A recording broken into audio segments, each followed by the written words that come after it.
Hello everyone, good afternoon. কেমন আছো সবাই? আশা করি অনেক ভালো আছো। আমিও কিন্তু আলহামদুলিল্লাহ ভালো আছি। রেডি হয়ে বেরিয়ে পড়েছি। আগের ব্লগে তো তোমাদের সাথে শেয়ার করেছিলাম। তো এখন বিকাল হয়ে গেছে। বিকালবেলা আজকে একটু বেড়াতে যাব। সংসারের একটা দিন যদি ছুটি পাই না, বেশ আনন্দ হয়। আর এই কদিন একটু বেড়াতে বেরোচ্ছি। আশেপাশে আমাদের পার্ক আছে, গার্ডেন আছে, এইসবগুলো আছে। তো আমার দিদির মেয়েরা যেহেতু এসেছে দেশ থেকে, ওদের নিয়ে একটু বেড়াতে যাচ্ছি। আর আজকে দিদিরা আমরা সবাই একসাথেই যাচ্ছি। আরমানও চলে এসেছে আমাদের গাড়িতে, আর আরহান যাচ্ছে আরশির সাথে। ও একটু আমার দিদির মেয়ের সাথে খুব মিশে, এক সমবয়সী না, বয়স ডিফারেন্স অনেকটাই, কিন্তু দুজনে এখন বন্ধু হয়ে গেছে।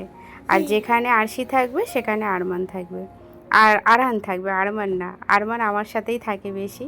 যাক, এখানে চলে এসেছি গার্ডেনে। আর গার্ডেনে ঢুকেই ওরা তো চলে গেছে ভেতরটাতে, আর আমরা একটু আশেপাশে ঘুরছিলাম। এই গার্ডেনটা না ফের দু রকমের আছে, খুব বড় গার্ডেন, একটা লেফট সাইডে একটা রাইট সাইডে।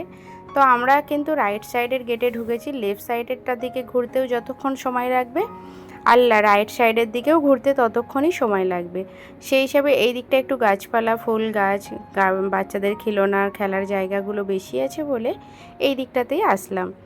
তো এখন দেখছি একটু ফটো নিচ্ছিলাম আমরা সবাই। বাচ্চারা কিন্তু সব ভেতরে খেলছে। ওখানে এখন জিজু বসে আছে, আর আমরা এখানে এসে একটু সবাই মিলে ফটো তুলছিলাম।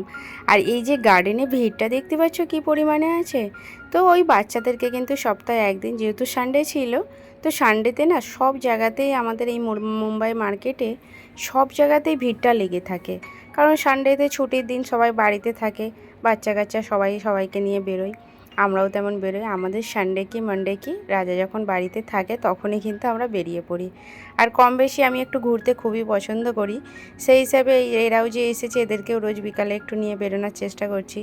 তো যাই, এখন কিন্তু চলে এসেছি। আর এখানে এই যে আমরা এখন ঘোরাঘুরি করে একটু ভিডিও ফটো নিচ্ছিলাম। এখন কেউ বেড়াতে ঘুরতে গেলে না, কেউ আর টাইম কাটানো তো বেশি আমি দেখি না, সবাই দেখি ফটো ভিডিও করতেই ব্যস্ত থাকে।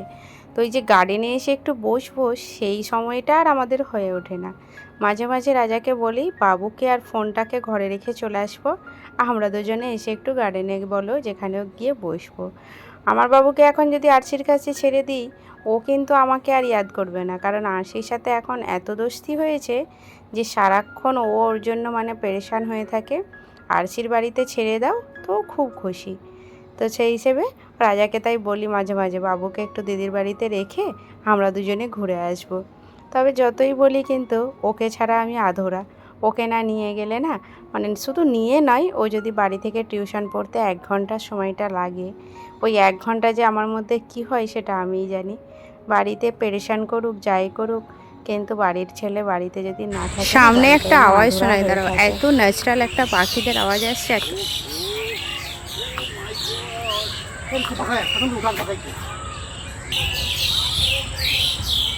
ওইখানে কোথায় পাখি বসে আছে, দারুণ আওয়াজটা লাগে।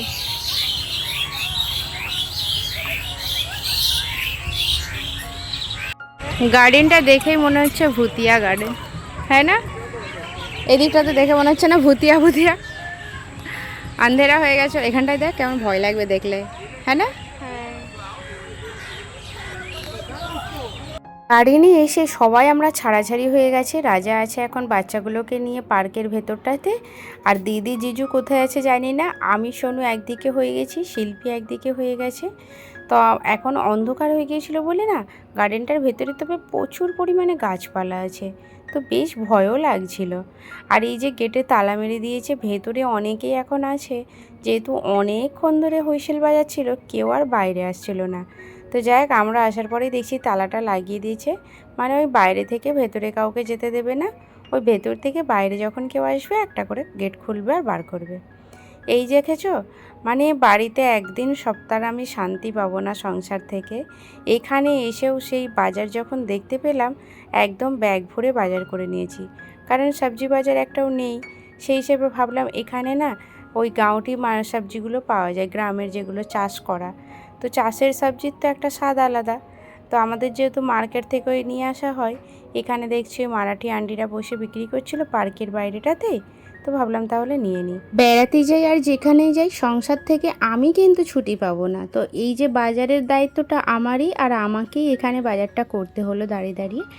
আর এখানে না বাজার করতে করতে সামনে দেখছি তালকোয়া বিক্রি হচ্ছে। তালকোয়া এমন কারণ নয় যে পছন্দ না, আমাদের তো অনেক পছন্দের, আর আমরা এখানে কিনেই আগে খেতে শুরু করে দিয়েছি। তো সবাই অনেক এক্সাইটেড হয়ে খাচ্ছে, আর তেমন স্বাদও ছিল।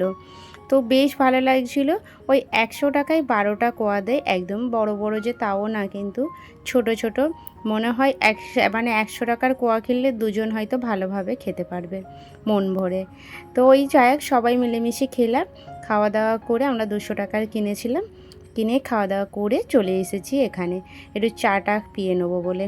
যতই যাই খাই সন্ধ্যার চাটা তো পেতেই হবে। তো আমাদের বাড়ির একদম সামনেই কিন্তু অনেক ফেমাস দোকান এইটা। দোকানটা কিন্তু খুব বড় না হলে, বড় মানে ওই যে একটু সাজগোজ করিয়ে ডেকোরেশন করে রেখেছে তা কিন্তু নয়, কিন্তু স্বাদের মানে চায়ের নাম আছে এখানে।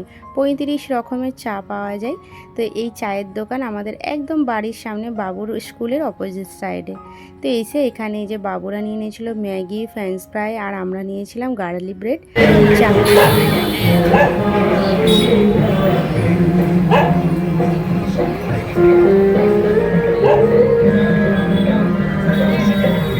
চা খেতে খেতে দেখছি সামনে দিয়ে কিন্তু একটা লাইন দিয়ে হাতে একটা করে মোমবাতি রেখে ওই কিছু স্লোগান গাইতে গাইতে যাচ্ছে। তো তারপরে শেষে দেখলাম যে ওই খ্রিস্টানদের গির্জাতে না কোথায় যাচ্ছে সব লাইন দিয়ে। যাই হোক, আমি ব্যাপারটা বুঝতে পারলাম না।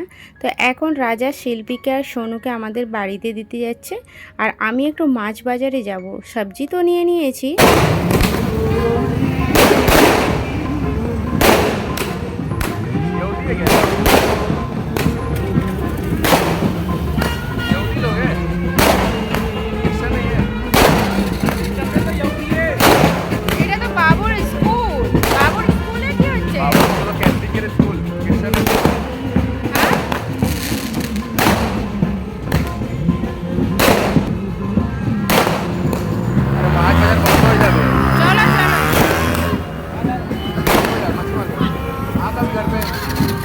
শেষে দেখলাম বাবুর স্কুলের অপরের সাইডে থেকেই যাচ্ছে, আর যাচ্ছে কিন্তু সবাই বাবুর স্কুলে। আমিও অবাক হয়ে গিয়েছিলাম যে এ কি বাবুদের স্কুলে কোনো ফাংশান হচ্ছে।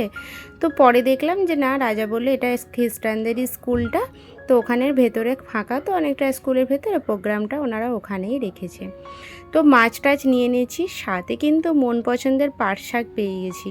বছরের সেকেন্ড পাট শাক খাচ্ছি, ফার্স্ট কিন্তু দিদির বাড়িতে খেয়েছিলাম, নিয়ে নিয়েছি। আর এখানে না এই অ্যাভোকাডো দেখছিলাম, এই ফ্রুটের যা দাম, একটা ফ্রুটের পিস আমাকে বলছে 200 টাকা।